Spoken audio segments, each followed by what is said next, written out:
చెన్నూరి చేతి వంటకి స్వాగతం అండి. నేను ఈరోజు మీకు చూపించబోయేది సోయా దమ్ బిర్యానీ అండి.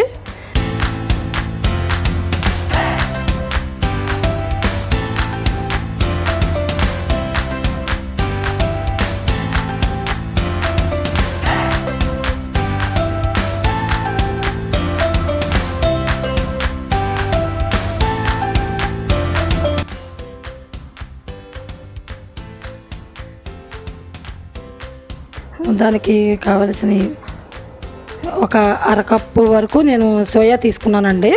సోయా అంటే మీల్ మేకరు. నేను స్మాల్ సైజు చిన్న సైజు తీసుకున్నాను.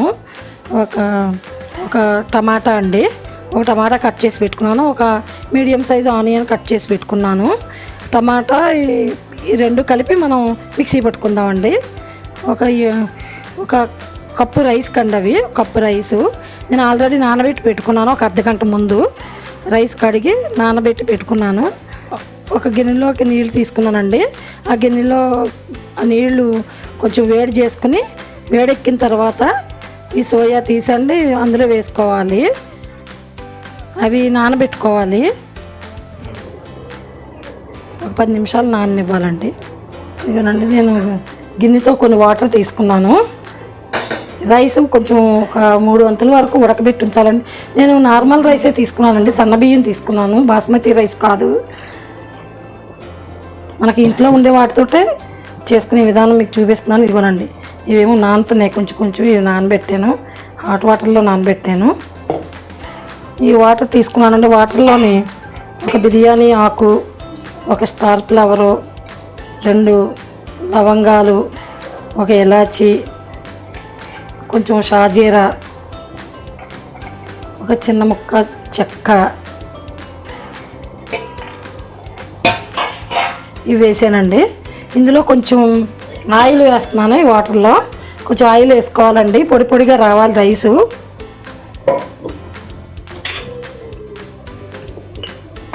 ఇందులో కొంచెం ఆ రైస్కి సరిపడే సాల్ట్ కూడా వేయాలండి.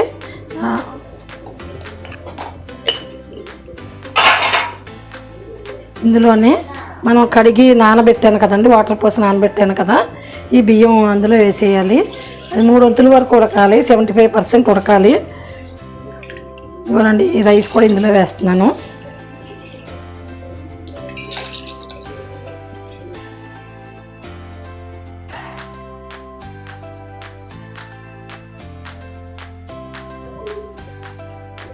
ఒక గరిటె పెట్టి ఎక్కువ కదిపేయకూడదండి, ఇలా ఉడకనిద్దాం.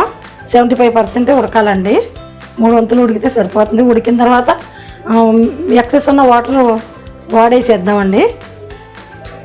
ఇవి నాంతా ఉన్నాయి. నేను ఇవన్నీ కనవాయన్నీ మీకు రెడీ చేసి చూపిస్తాను.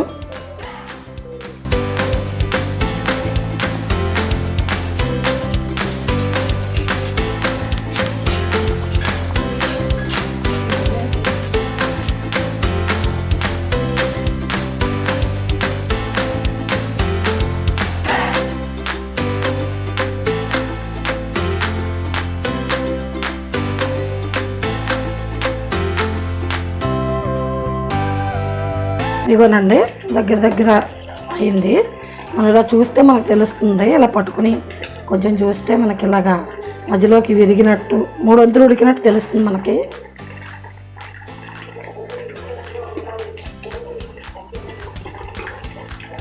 ఇది మనం జాలీలోకి వేస్తే వాటర్ అంతా వెళ్ళిపోతుందండి.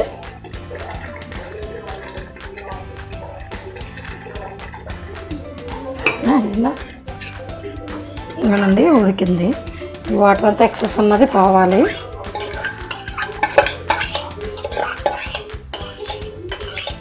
ఒక బౌల్ మీద ఈ జాలి పెట్టుకుంటే వాటర్ అంతా అందులో పడిపోతుందండి.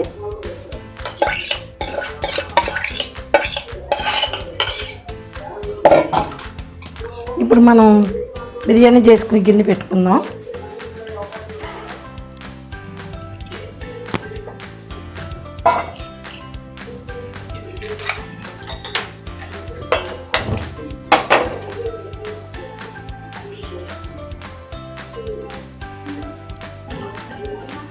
ఇప్పుడు మనం ఇందాక ఈ నానబెట్టి ఉంచాం కదండి, సోయాని ఇలాగా పిండేసి వాటర్ అంతా గట్టిగా పిండి దాంట్లో పెడదామండి.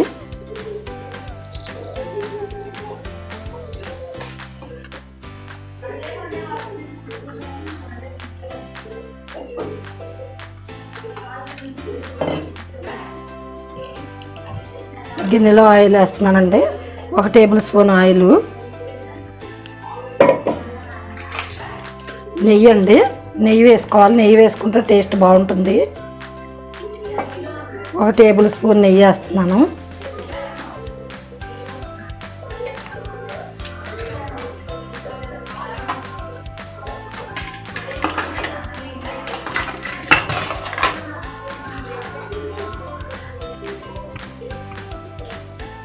ఒక టేబుల్ స్పూను నూనె, 1 టేబుల్ స్పూన్ నెయ్యి వేసాం కదండి.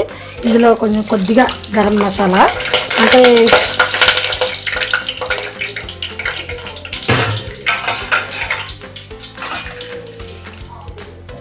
అందులోనే ఒక మీడియం సైజు ఆనియన్ ఇలా నిలువుగా చీర పెట్టుకున్నానండి. 2 పచ్చిమిర్చి ఇందులో వేసేయాలి.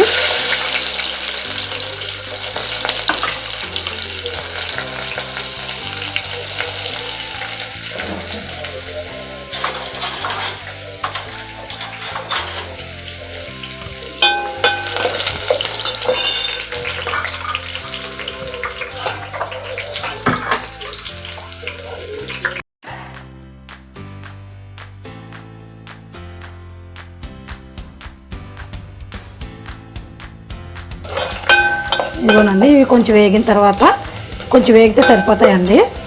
ఇందులో కొంచెం ఒక 1/2 టీ స్పూన్ అల్లం వెల్లుల్లి పేస్ట్,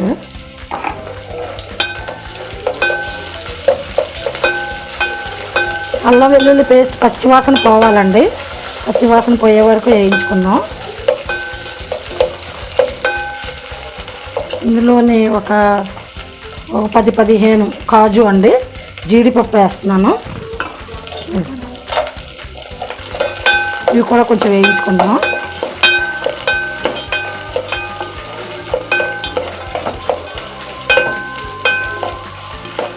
ఇవి కాస్త వేగిన తర్వాత నేను 1 ఉల్లిపాయ, 1 పెద్ద టమాటా మిక్సీ పట్టాను కదండి,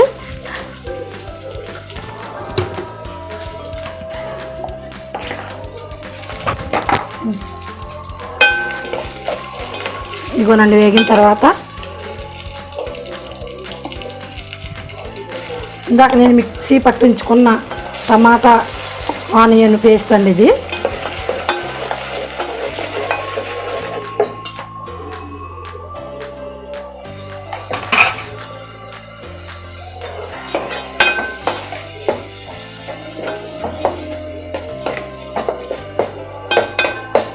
ఇందులోనే కొద్దిగా కొత్తిమీర అండి, కొంచెం కొద్దిగా పుదీనా.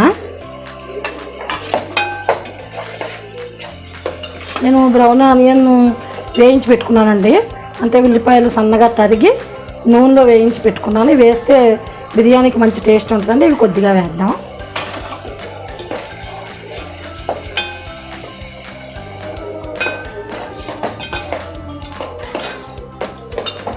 వేగుతుందండి, టమాటా ఆనియన్ వేగాలి.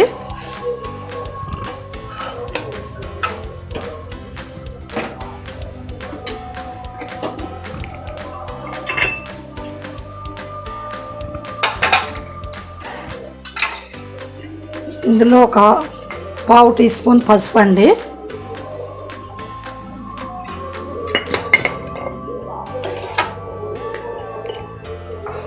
సాల్ట్ అండి, అంటే రైస్కి సరిపడా అందులో వేసేసాను. ఈ గ్రేవీ మసాలాకి సరిపడా సాల్ట్ అండి ఇది.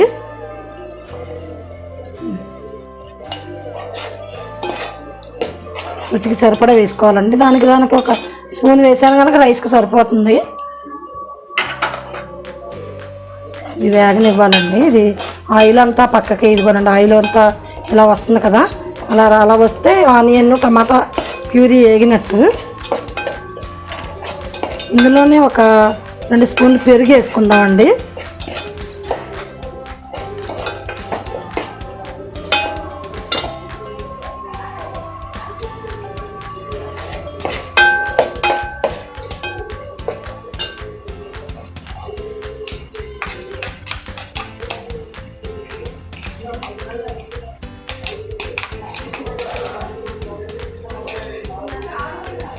ఇవ్వనండి 2 టీ స్పూన్లు పెరుగు, ఎందుకంటే 1 కప్పు రైసే కదండి అది. ఒక 2 స్పూన్లు పెరుగు వేస్తున్నాను. పెరిగేసి బాగా కలపాలండి. ఇందులో మనం పసుపు సాల్ట్ వేసాం, కారం వేయలేదు. 1 స్పూన్ కారం, 1 టీ స్పూన్లో సగం వేసుకుంటే మీ టేస్ట్కి తగినంత వేసుకోండి. మీరు కొంచెం కారం ఎక్కువ తినేవాళ్ళు అయితే ఇంకొక 1/2 టీ స్పూను పెంచుకోండి. ఇంకా నేను బాగా కలపాలి. పెరుగు ఇవన్నీ బాగా మసాలా కలవాలి.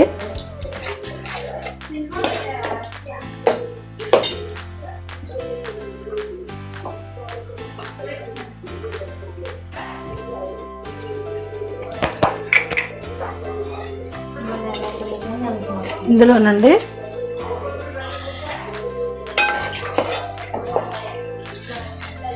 పలావ్ మసాలా పొడి కొద్దిగా 1/4 టీ స్పూన్ వేస్తున్నాను.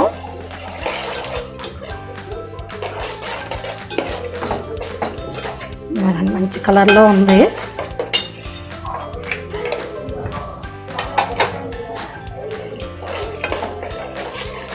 ఇవ్వనండి ఆయిల్ అంతా మళ్ళీ పెరిగేసిన తర్వాత మళ్ళీ ఆయిల్ అంతా అదంతా ఉడికి ఆయిల్ అంతా ఇలా బయటకు రావాలి.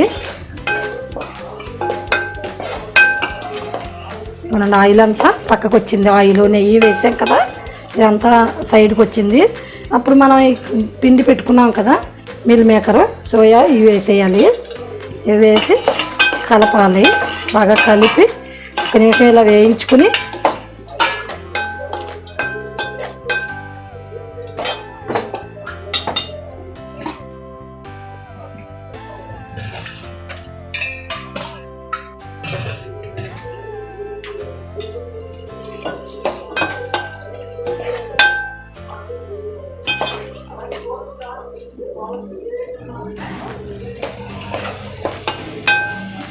ఇందులో ఒక టీ గ్లాసులో సగం వాటర్ వేద్దాం. వేగిన తర్వాత కొంచెం మగ్గిన తర్వాత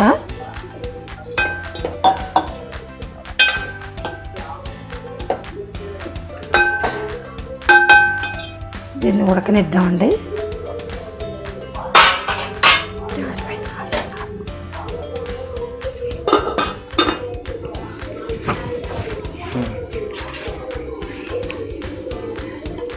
ఇదిగోనండి చక్కగా ఉడుకుతుంది.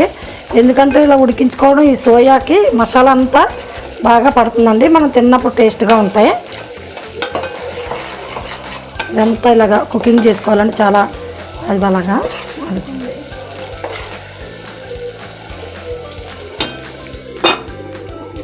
1 నిమిషం ఉడకనిద్దామండి.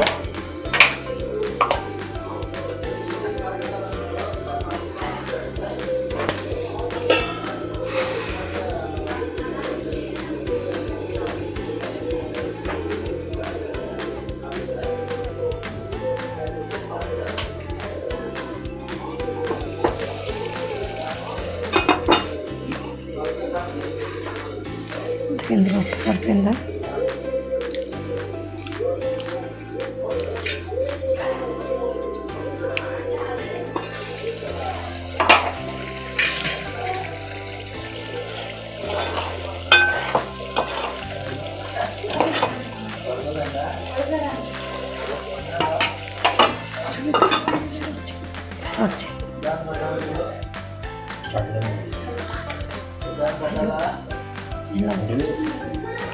ఇదిగోనండి ఉడికింది.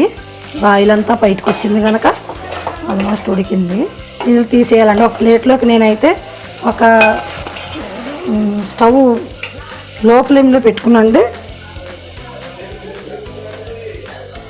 నేను ఒక 2 వంతులు 1 వంతు ఇందులో ఉంచి 2 వంతులు ప్లేట్లోకి తీస్తాను.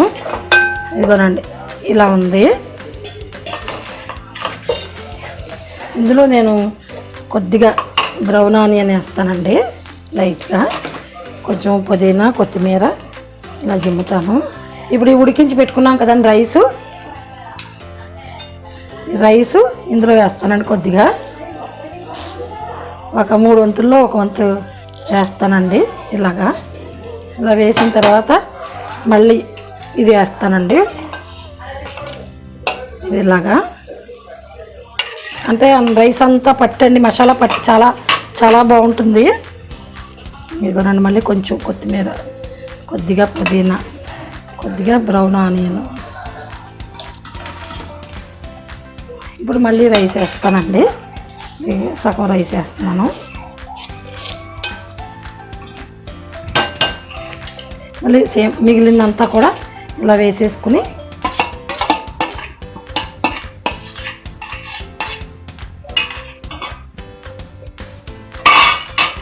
మళ్ళీ కొద్ది కొత్తిమీర, కొంచెం పుదీనా, బ్రౌన్ ఆనియన్ వేసి మిగిలిన రైసు వేసేస్తానండి ఇందులో.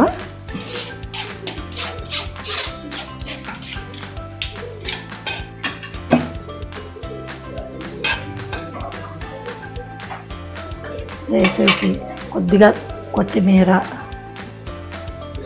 నేను ఫుడ్ కలర్ వాడలేదండి ఎక్కువ. నేను మన ఇంట్లో ఫుడ్ కనుక ఎవరైనా విజిటర్స్ వస్తే తప్పనిసరిగా ఫుడ్ కలర్ అప్పుడు వాడతాను. ఫుడ్ కలర్ చాలా తక్కువ అండి నేను వాడడం, ఎందుకంటే హెల్త్కి అంత మంచిది కాదు. పైన అండి కొద్దిగా ఒక హాఫ్ టీ స్పూన్ నెయ్యి వేసుకున్నారంటే చాలా మంచి టేస్ట్ వస్తుందండి. ఇప్పుడు నేను ఇది మూత పెట్టేస్తాను. లో ఫ్లేమ్లో ఉందండి. ఇప్పుడంటే నేను ఇలాగే స్టవ్ మీద డైరెక్ట్గా ఉంచనండి. ఈ గిన్నె తీసి దీని కింద ఒక ఇనపది పెనం ఉందండి, ఇది పెడతాను. పెట్టి అప్పుడు ఈ గిన్నె దీనిపైన పెడతాను. అడుగంటకుండా ఉంటుందండి ఈ చిట్కా.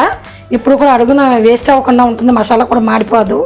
ఇలా ఉంచా లో ఫ్లేమ్లోనే ఒక 20 మినిట్స్ ఉంచుతానండి. కరెక్ట్గా 20 నిమిషాలకి సరిపోతుంది.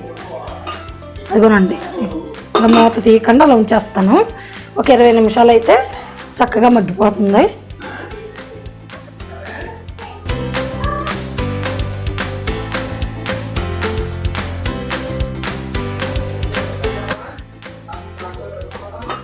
ఇవ్వనండి మూత తీసి చూసాను, మంచి స్మెల్ వస్తుంది.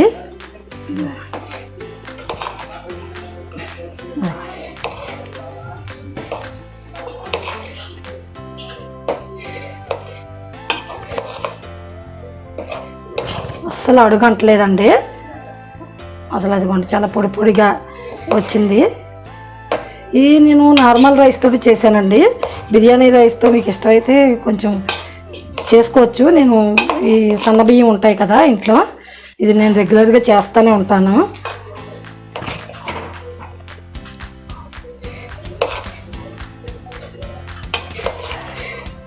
మనం రైస్ వండుకునే సన్న బియ్యం ఉంటాయి కదండి, దాంతో చేశాను నేను.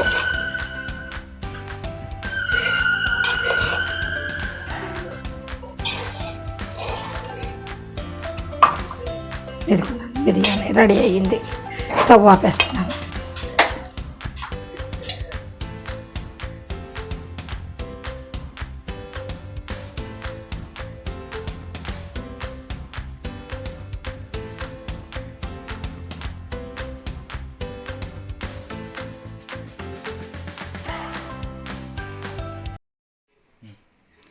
ఇవనండి సోయా బిర్యానీ రెడీ అయ్యింది.